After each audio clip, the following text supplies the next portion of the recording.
자, 안녕 화작반. 우리 이번 주 인강도 한번 시작해 보도록 하겠습니다.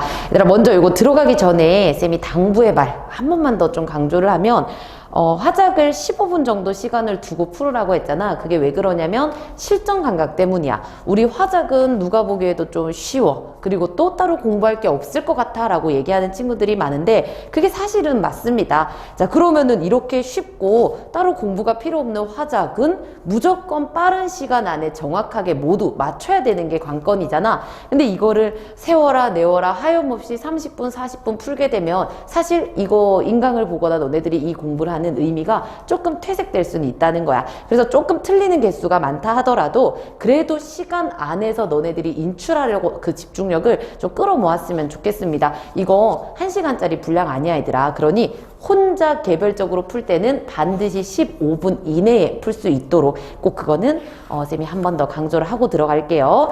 자, 그러면은 우리 바로 한번 시작을 해볼까? 1세트에 또 우리 화통작 이렇게 한 세트가 있고 2세트는 조금 적었지. 자, 그러면은 요 인강 계속 보기 이전에 잠깐 멈춰두고요. 여러분들 15분 들여서 1세트 먼저 풀고 옵니다. 자, 그럼 1세트를 풀었다라고 너네들이 풀었다라고 쌤은 생각하고 한번 인강 진행해 보도록 할게요.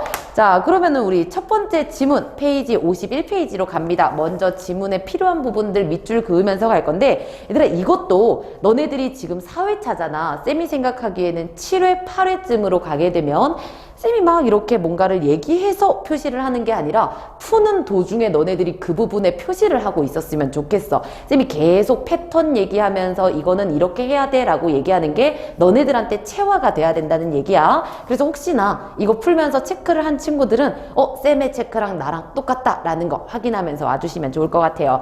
자, 그러면은 가보겠습니다. 우리 첫 번째 문단부터 가면, 안녕하세요. 오늘 스마트폰과 관련된 이야기를 하기 위해 나온 윤땡땡이래. 그리고 얘들아, 동그라미 해야 되는 부분 있지? 어디? 여러분들 오늘 폰으로 무엇을 하셨나요? 물음표에다가 이렇게 동그라미 쳐주고 질문의 형식으로 시작을 하네요. 뭐 온라인 쇼핑, 뭐 한 분, 그래서 우리 청중의 반응들을 또 취합하고 있고요.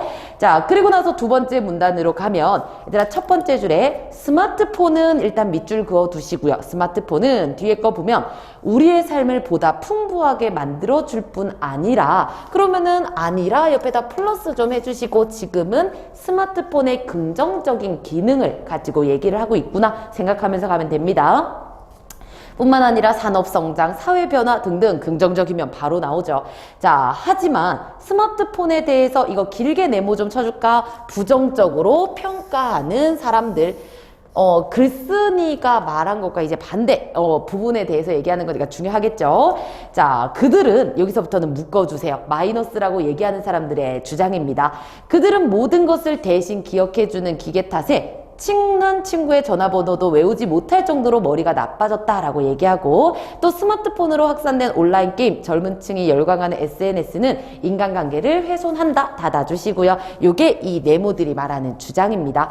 자, 근데 요거는 밑줄 좀 그어줘. 물론 스마트폰에 부작용이 있는 건 사실입니다만, 그리고 밑에다가 일부 인정이라고 써줘. 나쁜 점은 있기는 해. 하지만 이제 본격적으로 우리 글쓴이의 주장이 나오겠죠. 우리가 놓치고 있는 것이 있습니다. 바로 이거는 물결 밑줄이지. 스마트폰의 혁신성. 어떤 말인지 한번 가보자. 자, 요즘 사람들 옛날 사람들에 비해서 잘 못 외워. 그렇다고 머리가 이전보다 나빠졌을까? 하고 너네들한테 묻는 거 아니야. 바로 오히려 과거보다 훨씬 많은 양을 소화하고 있어. 이거는 자문자답이지. 스스로 묻고 그랬을까? 아니야. 이렇게 되고 있어. 라는 문답법을 쓰고 있네요. 자문자답. 그래서 방금 우리 요 물음표에는 옆에다 자문자답이라고 써주세요. 자, 그리고 지식이 필요한 순간 다 폰이 실시간으로 제공해 줄 거야. 그리고 나서 쭉쭉쭉쭉 뭐 인간관계도 더 잘 맺을 수 있고 SNS의 좋은 기능 등 아까 얘기했었던 그 마이너스들을 반박하고 있습니다. 자, 그 다음에 다음 문단으로 한번 가볼게요. 포노사피엔스 네모 쳐주시고 이 말 들어보신 적 있습니까? 하면서 물어보고요. 이게 과연 뭔지 이제 정의도 내려주죠. 자, 두 번째 줄 오른쪽으로 가면 묶어주세요. 스마트폰을 신체 일부처럼 사용하는 인류 닫아주시고 정의라고 써야 되는 거 맞지? 정의. 개념 정의도 해주고 있고. 자, 그리고 나서 우리 두 줄 내려가면 영국의 경제 주간지에서 할 때 경제 주간지 동그라미 쳐주시고요. 옆에다가 출처, 신뢰성 있는 출처를 가지고 와서 주장을 강화하려나 봅니다. 자, 경제주간지에서 이미 이런 말을 한번 빗대어서 사용을 해봤대요. 자, 그리고 포노사피엔스는 SNS를 통해서 인간관계뿐 아니라 어쩌고저쩌고 하면서 긍정적인 부분들, 그리고 소비 문화까지, 전자상거래 유통까지 경제적으로도 긍정적이다라는 얘기를 하고 있습니다. 자, 그리고 나서 이제 한편으로 넘어가 볼 건데, 사실 쌤은 이까지 읽고 나서 A 부분에 대한 문제를 먼저 풀러 가기는 할 거야. 하지만 우리는 글 다 읽고 가도록 합시다. 자, 한편 우리 휴대폰이 없으면 초조하거나 불안감을 느끼는 노모포비아, 이것도 우리 네모 하나 쳐주시고요. 새로운 용어네 표시 이렇게 해주시고, 자, 이 노모포비아라는 것과 관련 지어서 밑줄 스마트폰에 대한 의존이 심해지는 사람을 포노사피엔스라고 부르기도 합니다. 그러니까 좋은 면으로도 부르기도 하지만 의존이 너무 심해 라는 면으로도 부르기도 한대요. 자, 그러나 이 시대를 기회로 삼아서 모두 미래를 준비한다면 포노사피엔스 나쁘지만은 않을 거야. 자, 그리고 맨 마지막으로 갈게요. 아무런 부작용 때문에 아무것도 안 하는 것보다 밑줄 시대의 변화에 능동적으로 대처하면서 미래를 모색해 보는 건 어떨까요? 하고 이제 주장을 말하면서 마무리가 된다는 것까지 이렇게 확인하고 문제로 가보도록 하겠습니다. 얘들아, 이거까지 읽었을 때 너네들이 그거 느껴야 돼. 그냥 스마트폰이 좋은 점도 있고 나쁜 점도 있는데 이 사람은 좋은 점에 주목했어. 내용 그렇게 어려운 거 아니니까 어떻게 풀어야 될까? 그렇게 좌절할 필요는 전혀 없다는 거야. 자, 그럼 1번부터 가보도록 하겠습니다. 위 연설에 반영되지 않은 거. 자, 얘들아, 1번. 경험을 환기해야겠어. 이거 쌤하고 경험 얘기 안 하기는 했지만 잘 찾은 친구들이 있을 텐데. 언제? 제일 처음에 우리 질문하면서 오늘 스마트폰 했니? 인터넷 쇼핑 뭐 했고 이런 것들이 전부 경험이잖아. 그렇지? 자, 그리고 두 번째, 공적 말하기. 그치, 사람들한테 연설하는 거니까 존댓말 했고, 그 다음에 세 번째, 낯선 용어 의미 알려준다. 우리 정의했다는 것도 확인했고, 그 다음에 질문 형식을 통해서 마무리. 우리 주장할 때 질문하면서 어떨까요? 하면서 끝난 거 맞지? 그럼 어쩔 수 없이 답이 5번인데, 연설할 내용 순서 앞부분에 제시해 처음에는 뭐 얘기하고 뭐 얘기하겠습니다 없었지? 그러니까 답은 5번이요. 쌤은 천천히 이렇게 해설하지만 너네들은 8초, 10초 만에 체크하고 내려갈 수 있어야 돼. 자, 그리고 우리 아까 2번 문제 A 부분에 대해서 활용 전략으로 가장 적절한 거를 얘기하라고 하네. 자, A 부분이 뭐였냐면요. 앞으로 살짝 와볼래? 포노사피엔스라는 말을 주면서 지혜가 있는 사람, 스마트폰을 신체 일부처럼 사용하는 사람, 이런 얘기를 하면서 뭐 유통 과정에서 되게 좋은 어떤 긍정적인 효과를 주고 있다라는 얘기였습니다. 자, 그러면은 이 인터뷰 내용을 어떻게 활용할지 한번 보자. 자, 전문가 인터뷰 대충 읽어보면 쌤이 딱 느끼기에 카카오뱅크 같은 느낌이 좀 들더라고. 자, 좀 요약해서 얘기하면 인터넷 기반 금융 형태를 보인 A뱅크가 있는데 편리하고 귀여운 인터페이스, 사람들이 어마어마하게 요거를 가입을 했대요. 자, 그리고 딱 중간입니다. 자, 이 시대를 살아가는 사람들이 얼마나 포노사피엔스 생활 방식에 익숙해져 있는지를 보여주는데, 다른 분야들도 역시 마찬가지래. 듣고 싶은 음악, 그 다음에 또 뭐 보고 싶은 영화, 막 그 다음에 쇼핑 같은 거 전부 휴대폰으로 할 수 있는 시대가 왔다, 이런 내용을 얘기하네요. 자, 그러면은 1번부터 한번 볼게요. 1번, 이 자료를 어떻게 쓰는지 보자. 디지털 플랫폼에 접속해서 재화 서비스를 사용하는 소비자가 늘고 있다라는 내용을 바탕으로 포노사피엔스 등장 이후 소비 산업이 어떻게 변화했는지 설명해야겠어. 따로 뭔가를 얘기할 수 없을 만큼 완벽한 말이지 않아, 얘들아? 우리가 이제 휴대폰으로 뭔가를 다 하기 시작했어. 그런 거에는 은행도 그렇고, 그 다음에 또 노래도 그렇고, 쇼핑도 그래 라는 거 너무나도 활용 잘하고 있으니까. 자, 근데 우리 2번에서는 뭐가 잘못됐냐면, 얘들아, 폰을 통해서 음악을 듣는 소비자들이 늘어진 거, 근데 감상 능력 너무 지엽적이고 딴 얘기하는 거 맞지? 음악이 포인트가 아니잖아. 3번도 보면 두 번째 줄, 이 시대에 필요한 인재상, 새로운 인재를 교육하자. 아니야, 스마트폰이 아주 여러 분야로 활발해졌다가 포인트니까. 자, 그 다음에 4번으로 가면 어떤 분야가 가장 빠르게 변화할까? 그게 뭐가 중요해? 지금 스마트폰으로 여러 분야를 쓴다는 게 중요하니까. 그리고 5번, 말도 안 되지? 재무구조, 인력 채용 방법, 뭔 소리야? 그래서 너무 당연하게도 1번입니다. 자, 그리고 3번도 쌤이 위에 거 먼저 한번 보고 가도록 할게요.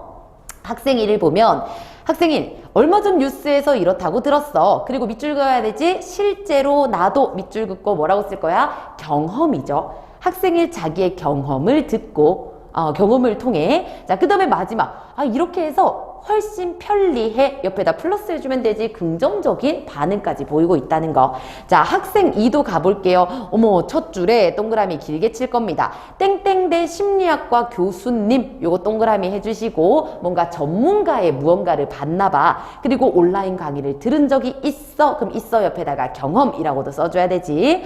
자, 그리고 나서 여기 뭐 스마트폰이 나쁜 영향을 끼칠 뿐 아니라 그 다음에 공감 능력, 어떤 능력도 저해야 한데, 그리고 그런데 비해서 연설자는 별로 나쁘게 생각하지 않는 것 같아 하면서 얘는 나쁘다고 했는데 얘는 왜 안 그렇지? 좀 더 알아봐야겠어. 우리 검색해봐야겠어. 옆에다 추후 활동이라고도 써주세요. 반대되는 의견을 가지고 와서 더 활동을 해보겠다라고 얘기하네. 자, 그리고 학생 3으로 가면요. 포노사피엔스가 변화를 이끌고 있다고 하는데 내가 최근에 읽은 경제 잡지에서는 옆에다가 또 경험이라고 써줘야 되지. 내가 읽어봤거든. 자, 그랬더니 포노사피엔스가 그닥 영향이 크지 않다는데 이거 믿어도 되는 연설일까? 그럼 옆에다 마이너스 해주세요. 그리고 추정 뒷받침할 통계 자료가 없잖아. 이것도 역시나 마이너스의 평가를 내리고 있다 생각하시면 됩니다. 그럼 나머지는 엄청 간단하지. 답 4번으로 가볼게요. 배경 지식과 관련하여 의문을 제기한다. 의문 제기하는 거 우리 학생 3은 그렇잖아. 이거 믿어도 될까? 하지만 학생 1은 너무 좋았대. 그러니까 답은 4번입니다. 괜찮죠? 자, 그러면은 뒤로 넘어가서 우리 통합지문도 한번 보도록 하겠습니다. 문제가 4개로 많은 만큼 여러분들이 끊어 읽기를 꼭 해줘야 된다고 했어. 가를 읽고 난 뒤에 풀 수 있는 것 얼른 2개를 풀어버리고 그 다음 가벼운 마음으로 나 읽고 다시 한번 가면 됩니다. 자, 그럼 쌤 읽어보도록 할게요. 학생, 안녕하세요 땡땡 박사님, 응해주셔서 감사합니다. 두 번째 줄 묶어주세요. 식품의 기한 표시와 관련해 정확한 정보를 얻고 싶어서 닫아주세요. 그리고 옆에다가 우리가 이렇게 만나게 된 목적이죠. 나는 이 화작 중에서 이 소비기한, 유통기한 이런 게 좀 어렵더라고. 그래서 이건 좀 꼼꼼히 봤으면 좋겠어. 자, 그럼 어쨌든 기한 표시와 관련한 내용 나옵니다. 양 박사, 안녕하세요. 자, 학생, 음식물 쓰레기 증가 문제가 심각해. 이에 버려지는 음식물을 줄이기 위해 유통기한이 아니라 밑줄 소비기한을 표시하도록 법령이 개정. 밑줄 쫙 그어주세요. 자, 이와 관련해서 기사를 쓰려고 하는데 그렇다면 밑줄 개정 이전의 법령. 자, 그러면은 지금은 소비 기한인데 이전에는 어땠어? 물어보고 있습니다. 그랬더니 양 박사가 얘기를 해줘요. 자, 개정되기 전에 이러한 법률에 따르면, 그럼 법률에 따르면 밑에다가 출처라고 써주시고요. 자, 어떤 게 있었냐면 묶어주세요. 제조 연월일, 유통기한 또는 품질 유지 기한 닫아주시고요. 요런 거를 썼대. 자, 학생이 말합니다. 개정전에서는 이러한 것들을 표시하도록 했었군요. 앵무새도 아니고 양 박사님 한 거 그대로 말하는 거 맞지? 그래서 밑에다가 요약 정리라고 써줘. 요약 정리, 앞에서 한 말을 다시 한번 되풀이하는 거야. 자, 근데 왜 이러한 기존의 방식이 왜 문제가 됐을까요? 라고 의문을 제기합니다. 그랬더니 이제 양 박사님이 좀 꼼꼼하게 갈게요. 개정 전에 따라서 그때 얘네들이 알려준 내용에 따르면 동그라미 칩니다. 유통기한. 옛날에는 유통기한을 썼어. 근데 얘는 묶어주세요. 제품의 제조일로부터 소비자에게 판매가 허용되는 기간. 판매 허용 기간이 유통 기간이래. 자, 그리고 품질 유지 기한 동그라미 쳐주시고 얘도 묶어줄게요. 식품의 특성에 맞는 적절한 보존 방법이나 기준에 따라 보관할 경우 고유 품질이 유지될 수 있는 기한. 요것도 만약에 우유 같은 거 있잖아, 얘들아. 근데 우유를 상온에 막 내버려도 그러면은 5일 갈 것도 하루 만에 상한다는 거잖아. 근데 이 우유를 시키는 대로 잘 보관했을 때는 이만큼 유지가 됩니다. 요런 게 품질 유지 기한이라는 건가 봐. 자, 이에 따라서 젓갈이나 장기 보관이 가능한 일부 식품에만 품질 유지 기한을 표시했대. 뭔가 좀 정리를 해야 될 것 같아서 얘들아, 젓갈이나 장기 보관이 가능, 요거 세모 이렇게 쳐주시고요. 젓갈이나 장기 보관, 그리고 옆에다가 품질 유지 기한이라는 거 이렇게 이어줘. 그냥 그대로 이렇게 될 거야. 자, 그리고 대부분의 가공식품에는, 그럼 가공식품은 거꾸로 세모해 주시고, 이거는 유통기한 이렇게 구분을 해주자. 장기적인 건 이렇게 품질기한, 그 다음에 또 우리 가공식품은 유통기한. 자, 이러한 표시 방법은 어떤 장점이 있냐면 요것도 밑줄 안정성 측면에서 플러스가 있대요.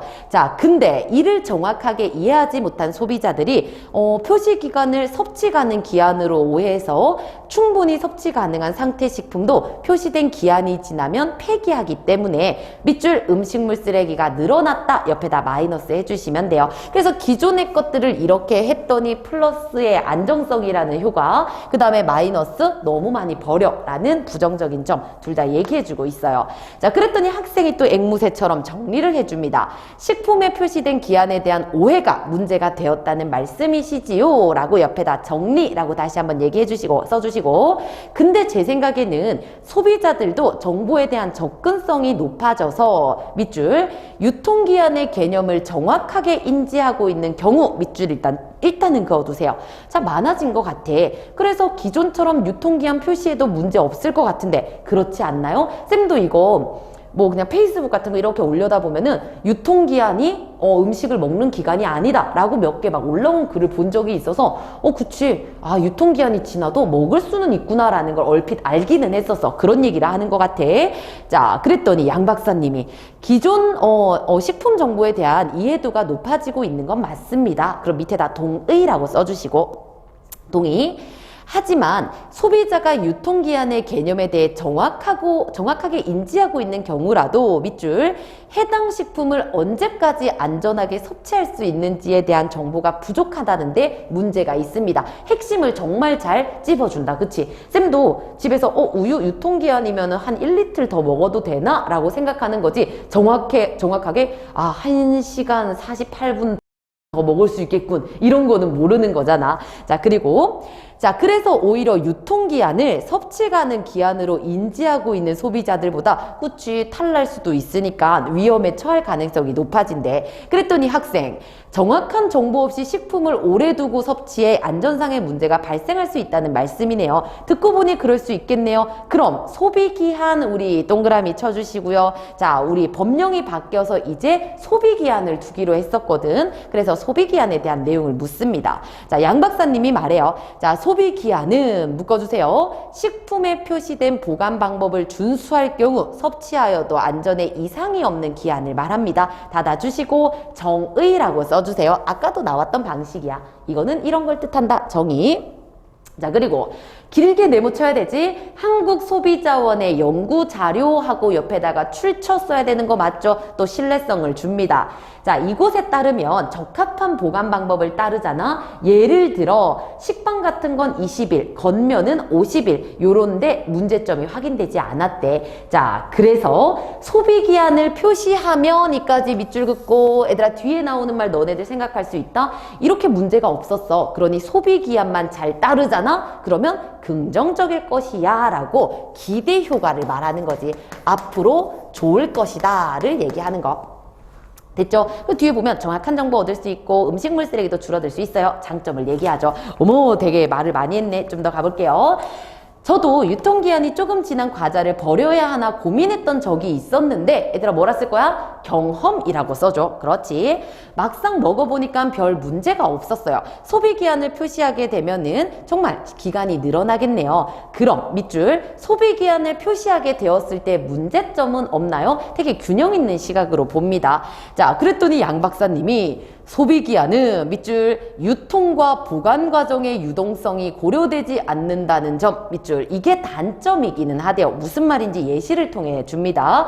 하나의 예로 유제품의 경우 적정한 냉장 온도를 유지하지 못하면 유통기한 이전에도 변질 위험이 크대. 그리고 보관 환경에 따라 안전상 문제에 노출된 위험이 커지기 때문에 소비기한 표시가 혼란을 야기할 수 있음을 우려하는 목소리도 적지 않대요.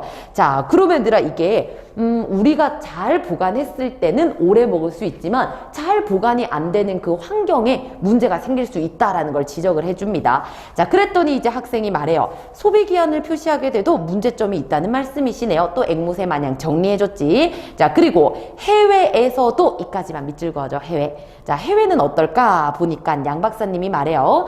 일부 해외 국가에서는 부패 우려가 크거나 품질 변화 속도가 빠른 제품에 소비기한을 표시하기도 한대요. 문제가 되는데도 그냥 하나보다. 자, 예를 들어 유럽연합은 부패되기 쉬운 식품의 소비기한을 표시하고 그 외의 식품에는 품질 유지 기한을 표시한대. 이러한 표시의 경우에도 얘들아 물결 밑줄 소비자가 그리고 별표 쳐주세요. 식품에 표시된 기한의 차이를 정확하게 알고 있어야 할 필요가 있습니다. 자, 그러면 하고 싶은 말은 결국 여기서부터 정리가 될 거야. 그렇군요. 결국 음식물 쓰레기를 줄이기 위해 제도적인 변화, 다시 말해 무슨 기한으로 바꾸고 하는 건 제도의 문제잖아. 하지만 소비자가 식품에 표시된 기한을 정확하게 이해하고 쓰레기를 버리지 않을 수 있도록 안전하게 보관하는 게 중요하겠군요. 하고 이제 마지막 정리를 해줍니다. 포인트는 얘들아, 제도가 아무리 바뀌더라도 소비자들이 알아야 돼. 이게 얘의 주장인 것 같아. 자, 그랬더니 양 박사님, 그렇습니다. 식품의 기한을 표시하는 거 중요해. 제가 생각하기에도 결국 두 번째 줄에 소비자가 다시 한번 물결 밑줄 해주시고 별표요. 자, 소비자가 식품에 표시된 거에 대해 정확히 숙지하고 적정 방법으로 보관해서 먹어라. 자, 그리고 학생이 마무리 정리하고 이제 끝냅니다. 자, 그러면 우리 여기까지 읽고 풀 수 있는 문제로 한번 가보도록 하자. 1번부터 보면 자, 가에 나타난 학생의 의사소통 방식으로 적절하지 않은 거. 얘들아, 양 박사님 처음에 막 감사합니다. 제일 처음에 목적 밝히고 시작했던 거 기억하지? 괜찮은 것 같고. 그리고 핵심적인 언급을 다시 언급하면서 추가적인 질문을 붙이고 있다. 일단 핵심적인 부분을 언급한 건 계속 앵무새처럼 얘기를 했었잖아. 근데 추가적인 질문을 덧붙이는지는 쌤은 기억이 잘 안 나. 그래서 우리가 빠르게 갔다 오면 이런 게 문제가 되는 건가요? 그렇지 않은가요? 라고 질문을 꽤 많이 하고 있네. 맞다 라고 표시해 주시고요. 자, 그리고 양 박사가 제시한 자료의 신뢰성에 의문을 제기하며 답변을 요청하고 있다. 당신의 말을 못 믿을 것 같은데 이거 출처가 있나요? 라고 말한 적이 있어 없어? 없지. 그러니까 답은 3번이네. 그죠? 그리고 나서 우리 4번으로 가면 나의 경험을 언급하며 아까 우리 경험 있었지, 나도 고민한 적이 있었는데 라는 거. 그리고 나서 내가 이해한 바를 드러내며 확인하고 있다. 이런 거란 뜻인가요? 라고 되물었던 것들, 정리했던 것들이 그러하죠. 자, 그리고 나서 우리 2번 문제로 가겠습니다. A와 B 부분인데 A 부분으로 다시 돌아가게 되면 소비기한은 이라고 해서 우리 출처를 밝히고 기대 효과를 얘기했던 부분이고요. 우리 B 부분에서는 소비기한의 어떤 부정적인 문제점이었어. 그리고 나서 예시를 통해 이거를 설명하는 부분이었거든. 자, 그러면은 바로 답만 보겠습니다. 4번으로 가면요. A 부분 이렇게 하면 좋을 거야. 기대 효과가 나온다고 했지. 기대 효과는 다시 말해 장점이죠. 그리고 나서 B는 문제점이 있을 수 있어. 근데 하나의 예로 하면서 예시를 줬으니 4번 딱이죠. 괜찮죠? 자, 그리고 나서 이제 우리 나를 풀기 위해서 다시 한번 읽으러 가보도록 하겠습니다. 얘는 짧아요. 조금만 더 힘내서 가볼게요. 나를 보면 음식물 쓰레기 증가 문제가 심각해. 그래서 버려지는 음식물을 줄이기 위하여 기존의 유통기한 대신 소비기한 표시하도록 법령이 개정됐다. 아까 봤으니까 가볍게 읽어. 개정 전의 법령에 따라서 여러 하는 것 중에 유통기한 다시 동그라미 치고 또 개념 정의되는 거 맞지? 정의하고 있고, 이는 식품의 유통과 판매를 위한 기한임에도 소비자들이 이를 섭취 가능한 기한으로 오해할 수 있다는 문제가 있다. 문제에다가 세모 쳐주세요. 단점도 있고요. 자, 이와 다르게 소비 기한 동그라미 쳐주시고, 이전에 이런 문제가 있었기 때문에 소비 기한 동그라미, 얘는 이러이러한 기한을 말한다. 다시 한번 정의를 하고 있고요. 만약에 소비 기한을 표시하게 되면, 얘들아 이거 밑줄 그어야 되지. 표시하게 되면 그다음 뭐 나올지 알지? 이러이러한 점이 좋을 것입니다. 기대 효과를 또 들고 있는 거죠. 장점을 얘기해줘요. 하지만 좋은 것만 있는 건 아니죠. 그러나 이렇게 표시하더라도 식품이 빨리 변질될 수 있다는 문제에다가 세모 얘도 단점이 있습니다. 그러니까 뭐 이것도 단점이야 저것도 단점이야. 그래서 어쩌라고? 마지막 문단으로 가면 첫 번째 줄의 제일 끝에 물결 밑줄 할게요. 소비자의 노력이 뒷받침되어야 한다. 자, 물결 밑줄 쫙 해주시고, 그리고 우리의 노력이 필요하다 다시 한번 강조하고 마무리가 돼요. 자, 그러면은 이제 3번 문제로 가도 되겠지. 그러면 한번 볼게요. 1번부터 이것도 한번 가볼까? 1번. 가에서 학생이 기사 작성의 이유로 언급한 내용이 나 문단 1문단에 소비기한 표시 제도가 시행되는 배경. 그러니까 정확한 정보가 필요해. 그래서 내가 이거를 정확하게 알기 위해서 왔어. 목적을 얘기했고 나 앞부분에 보니까 요새 이런 경향이 있어. 그러니 정확하게 전달해야겠어. 배경으로 얘기하고 있으니까 괜찮고요. 그리고 2번으로 갔을 때 양 박사가 고시한 내용을 그 내용이 유통기한의 의미, 그치? 앞에서도 동그라미 치고 개념 얘기했듯이 우리 나에서도 동그라미 치고 개념 정의했잖아. 자, 그리고 3번으로 갔을 때 양 박사가 소비자들 오해하고 있다라는 문제점이 있다고 했잖아. 근데 나에서도 유통기한의 문제점을 얘기하고 있으니 거기서 한 말 여기서 했다? 맞는 말이고요. 그리고 4번으로 가면 우리 해외 사례로 제시한 내용, 아까 뭐 우리 유럽이었나? 해외 사례를 얘기하기는 했었거든. 근데 나에서는 해외 얘기한 적 없잖아. 그러니 답은 4번이네요. 그냥 보니까 가에서 한 말을 했냐 안 했냐 이렇게 그냥 문제를 낸 거네요. 자, 그리고 5번으로 가면 소비자 노력을 마지막에 엄청 언급했지. 그리고 나서 우리 나도 역시나 소비자가 열심히 해야 된다라는 말을 하기 때문에 맞는 말이고요. 자, 그리고 나서 이제 4번으로 가면 보기는 나를 보완하기 위한 자료라네. 이것도 좀 간단하게만 보자. 자, 펜 드시고 첫 번째 면담 조사 딱 중간에 있지. 동그라미 쳐주시고요. 자, 면담 조사를 해봤더니 두 줄, 세 줄 내려가서 밑줄 제도와 다르게 이해하고 있었다. 이거 물결 밑줄 해주세요. 다르게 이해하고 있었다. 사람들은 잘 모른다는 뜻이죠. 자, 그리고 전체 조사 대상의 57%가 매우 유통기한을 엄격하게 해석해서 음식물 아직 기간 남았는데도 버리기도 했었대. 그리고 이런 반응은 연령이 낮을수록 많았다. 이것도 밑줄 하나 그어주세요. 어린애일수록 음식을 유통기한 버려야지. 이렇게 되는 거고, 그리고 또 밑줄 60대 이상의 소비자들 나이를 나눠서 나이 든 사람들은 그것보다 더 오래 섭취하기도 한대요. 자, 그러면은 이걸 어떻게 활용할지 보자. 1번 소비자들이 다양한 이유로 유통기한을 엄격히 해석할 수 있어. 그치, 뭐 나이 어린 애들은 그러기도 한다며. 그러니 유통기한을 섭취 가능 기한으로 오해할 수 있다라는 내용으로 뒷받침할 수 있을 거고, 2번 유통기한을 관대하게 우리 나이 든 사람들은 그렇다며. 그래서 자의적인 마음대로 라는 뜻이야. 자기 마음대로 받아들이니까 위험할 수 있지. 그렇죠. 자, 3번으로 가면 3번이 답이었죠. 소비자들이 제품에 표시된 기한을 유통기한으로 인식한다는 점을 바탕으로 식품의 유통기한을 설정할 때보다 철저한 기준을 적용할 필요가 있다는 내용을 추가한다. 얘들아, 우리 얘네들을 보면 사람들이 대부분이 유통기한으로 인식한다라고 얘기를 했거든.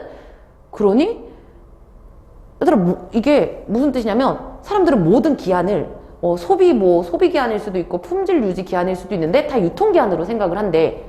그러면 정확한 이해가 필요하다라는 내용으로 가야 되는 거지. 유통기한을 설정할 때 더 엄격하고 더 빡빡한 기준으로 유통기한을 설정하자. 그게 문제가 아니야. 어떤 걸로 하든지 간에 소비자들은 자기 마음대로 나 유통기한이구나 라고 생각하니까 정확한 이해, 판단이 필요하다. 이렇게 가야 되는 거 맞지? 그래서 답은 3번이에요. 되죠? 완전 황당한 얘기여서 정신 놓을 뻔했네. 그리고 4번으로 갔을 때 소비자 중 다수가 유통기한이 경과한 걸 바로 폐기하네. 그래서 음식물 쓰레기 많다. 그럴 수 있지. 5번으로 가면 유통기한을 제도적으로 규정된 내용과 다르게 이해해. 그러니 뭐라고? 정확하게 숙지할 수 있도록 하자. 그대로 나오는 거죠. 그래서 5번처럼 대답을 해야 되는 거지. 3번으로 얘기하면 뭐야, 유통기한을 뭐 기준을 엄격하게 하냐 싶은 거지. 자, 그리고 이제 우리 마지막 장문으로 가겠습니다. 오늘은 좀 꼼꼼하게 가는 것 같네.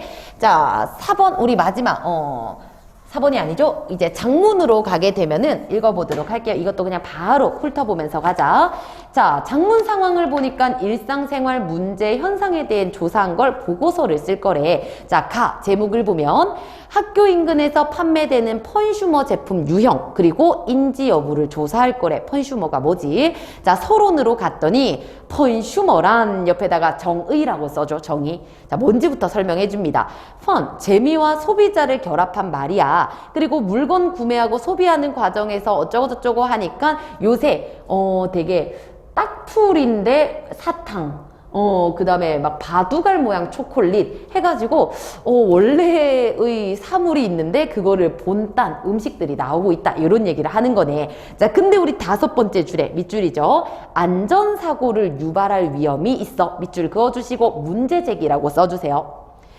자, 그래서 이런 법령이 개정되었다는 내가 뉴스를 봤었대. 그럼 뉴스를 보았다 옆에다가도 경험이라고 써줘. 아, 이렇게 위험하구나 라는 뉴스를 보고 나는 이런 걸 알아보고 또 조사해보고자 한다. 왜 내가 이걸 하게 됐는지에 대한 이유를 말해주네요. 자, 그리고 조사 방법을 보면은 학교 주변에 있는 상점들에서 펀슈머 제품 50개를 수집을 했대요. 자, 그리고 나서 설문조사도 했다라는 내용이 나오네. 그리고 이제 조사 결과로 보면 50개 중에서 생선구이 모양, 떡볶이 모양 젤리 등 다른 식품류의 디자인을 차용한 제품들이 22개로 많았대요. 밑에 쭉 보면 그렇구나. 펀슈머 제품은 음식을 따라한 게 참 많구나. 요 정도요. 자, 그리고 뒤로 넘어가셔서요.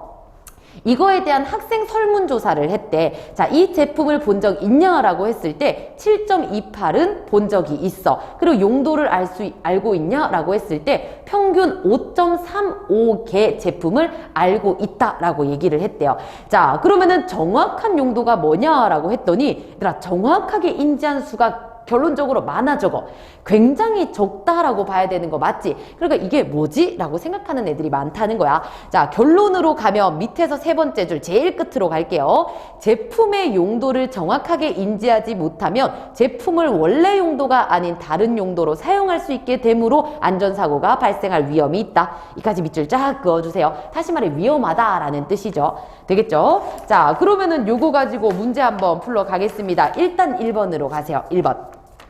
방금 우리가 가를 훑어봤는데 여기에 반영되지 않은 거. 얘들아, 화재와 관련 있는 용어 개념 정의 했지? 펀슈머란 이라고 했으니까 맞는 말. 그리고 당연히 조사 방법, 우리 편의점 같은 데 가가지고 사가지고 설문조사 한 다음에 정리했으니까 이거 순차적 제시 맞죠? 자, 그리고 우리 표 그래프 있었잖아. 맞는 말이고. 그리고 소제목을 달았다.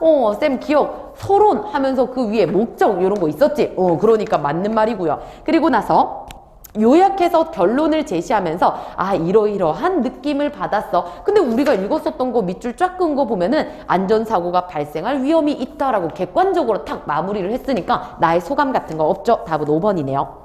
자, 그리고 나서 이제 2번으로 가겠습니다. 학생이 가를 보완하기 위해 수집한 자료야. 적절한 거 한번 볼게요.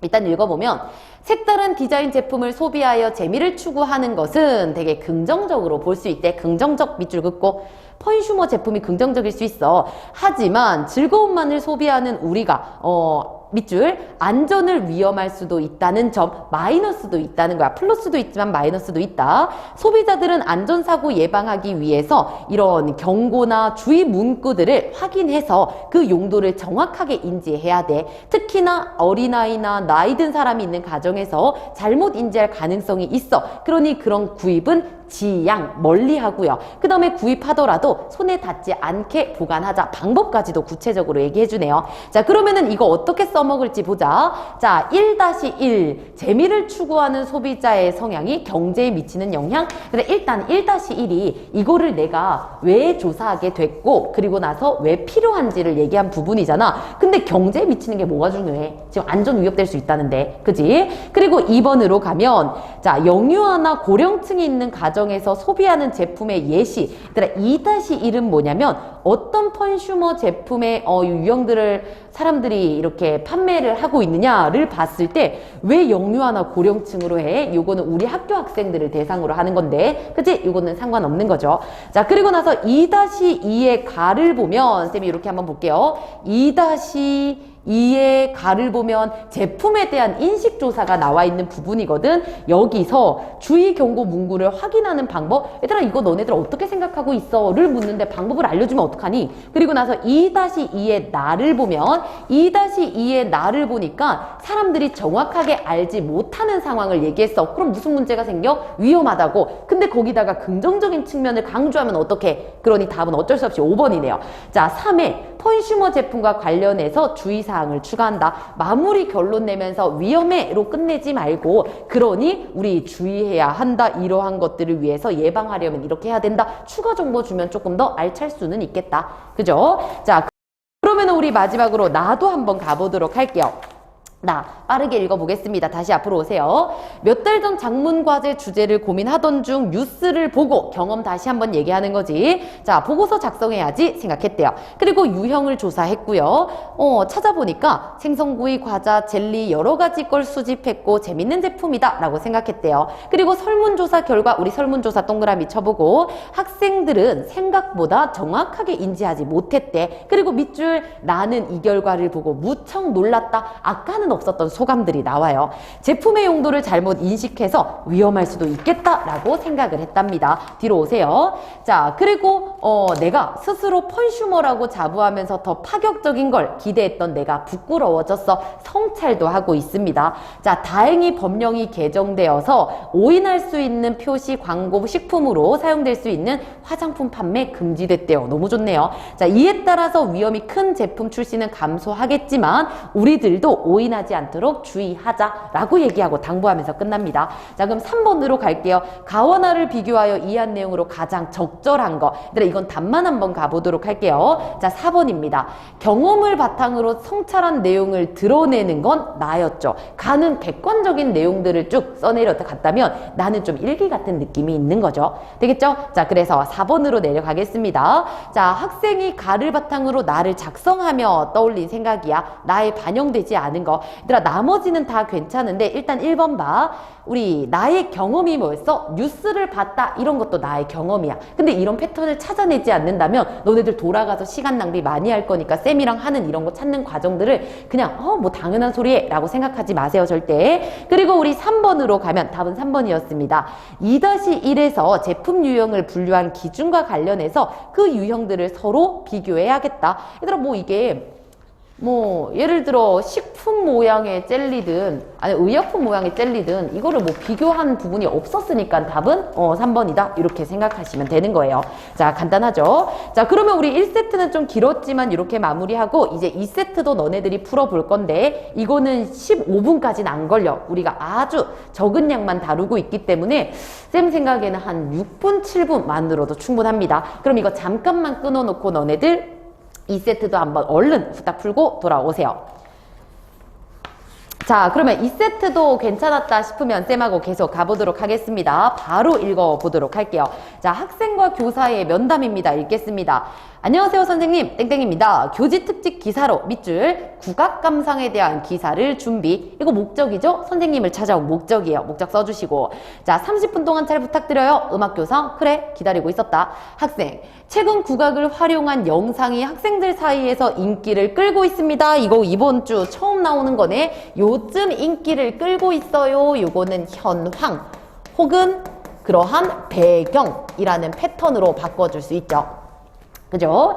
자, 그리고 이를 계기로 국악에 관심 있는 애들이 많아졌네. 그래서 이런 기사를 작성하게 됐어요. 자, 그렇다면 첫 번째 질문입니다. 어떻게 밑줄 그어주세요. 자, 어떻게 감상할까? 방법에 대해서 물어보는 거야. 그랬더니 이제 교사가 말합니다. 책, 음반, 방송으로 만나는 것도 좋지만 진짜 멋을 알기 위해서는 밑줄 직접 찾아가는 것. 요거를 추천한대요. 자, 그럼 얘들아 이까지 읽고 사실 기억 해결하러 가는 거 맞지? 자, 그러면은 우리 1번으로 가보도록 하겠습니다. 4의 1로 가면 상대의 요청, 뭐라고 요청했어? 어떤 방식으로 들어야 하냐라고 하니까 상대 요청에 따라서 화제와 관련된 정보를 단계별로 설명하고 있다. 얘들아 여기서 처음에는 뭐 하고 두 번째는 뭐 해라 이게 아니라 그냥 국악 공연을 찾아가라 라고 말하니까 답 1번인데? 쉽죠? 자, 그 다음에 계속 갈게요. 자, 다시 돌아와서 그럼 국악 공연장 한 번도 가본 적이 없는데 밑줄 공연장에 가면 제일 먼저 무엇? 요까지 어떻게 가서 뭐 하죠? 자, 음악교사가 말합니다. 먼저 여유있게 가라. 그리고 주변 돌아봐서 분위기를 익혀라. 자, 하나 추천할게. 국립국악원 어때? 아니? 라고 물어보니까 요건 얘들아 그 다음부터는 간단하게 왔다 갔다 하면 돼. 자, 2번 배경 지식을 점검해 가며 이 다음부터는 하지 않을게요. 여러분들이 그냥 왔다 갔다 해주세요. 자, 그랬더니 아니요 처음 들어보는데요. 하니까 음악교사 국립국악원을 찾아가면 근처에 있는 밑줄 국악박물관 근처에 박물관이 있거든 가봐. 그러면 체계적으로 정리된 자료가 있어. 그랬더니 이제 다 학생이 말합니다. 자, 선생님 말씀처럼 먼저 보면 도움이 될 것 같아요. 옆에다가 공감이라고 써줘. 아, 쌤 말이 맞네요. 자, 그리고 나서 공연장 주변을 돌아본 뒤에는 어떻게 다시 한번 밑줄. 자, 그랬더니 공연을 본격적으로 즐겨야죠. 이때 주의할 점은 음악을 귀로만 듣는다고 생각하지 마. 자, 그랬더니 학생이 방금 음악을 귀로만 듣는 게 아니라고 하신 게 맞나요? 재진술하면서 의문을 드러내죠. 음악은 귀로만 듣는 거 아니에요? 소울 얘기하는 건가? 자, 음악교사가 말합니다. 아유, 귀로 듣는 건 기본적인 거지. 근데 밑줄이죠. 의상의 형태와 색깔 그리고 나서 밑에 악기 편성 밑줄 그어주시고 자 여러 가지 변화되는 것들로 국악 감상할 수 있대요. 혹시 국악장단의 종류를 알고 있나요? 국악장단의 종류 밑줄 그어주시고 네 요로요로한 것이 있습니다. 음악교사가 말합니다. 장단은 역동성과 흥을 만들어내기 때문에 밑줄 장단의 구조를 파악하는 것 장단도 파악하고 옷도 한번 보고 편성도 보라는 거지. 자, 마지막으로 음의 움직임에 주목해 보는 것도 좋은 방식인데 혹시 이거 수학이래 무슨 소리야. 음악 수업 시간에 감상했던 서편제 장면이 기억나나요? 그럼 얘들아 이거 우리가 함께 봤었던 경험에 대한 환기죠. 불러일으킨다고. 우리 옛날에 이거 했었던 거 기억나니? 환기하고 있다고. 자, 네, 기억납니다. 국악은 생동감으로 가득해. 영화 서편제에서 봤었던 이러한 것들. 이런 걸 보면 매력에 빠지게 될 거야. 그랬더니 학생이 말합니다. 쌤 말대로 하면 잘할 수 있을 것 같아요. 땡큐! 하고 끝나요. 되겠죠? 자, 그리고 나서 나도 너무 간단해가지고 쌤이 빨리 보고 넘어갈게요. 자, 쌤, 오늘 면담 응해해 주셔서 감사해요. 특집기사 좋을 거 쓸 수 있을 것 같아요. 다른 거 돈 거 없니? 선생님이랑 찍고 싶은 사진 넣을 건데 함께 찍어줄 수 있어요? 지금은 좀 곤란해. 시간 다시 정해보면 어때? 그럼 내일 점심은 어때요? 우리 음악실에서 사진을 찍어요. 그럴까? 그러자 하고 이제 끝나요. 그럼 앞에서 대화했던 것보단 좀 편하게 대화하고 있는 모습이라는 거 확인할 수 있지. 자, 그럼 바로 문제로 갈게요. 4번 요거는 넘어가도 되겠죠? 그리고 5번으로 가면 바로 물어본다.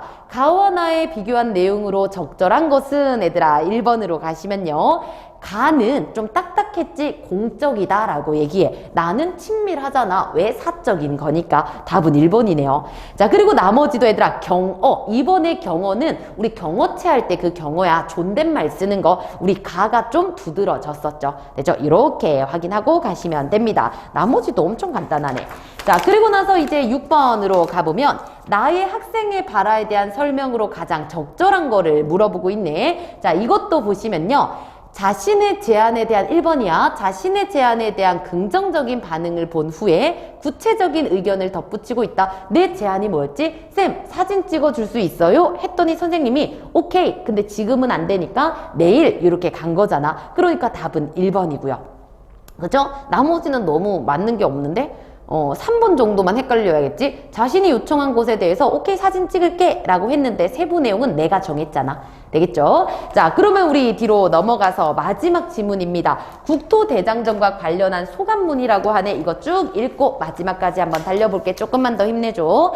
자, 지난 봄 스스로 나태하고 무기력해졌다고 느끼던 나는 밑줄 한 청소년 단체의 블로그.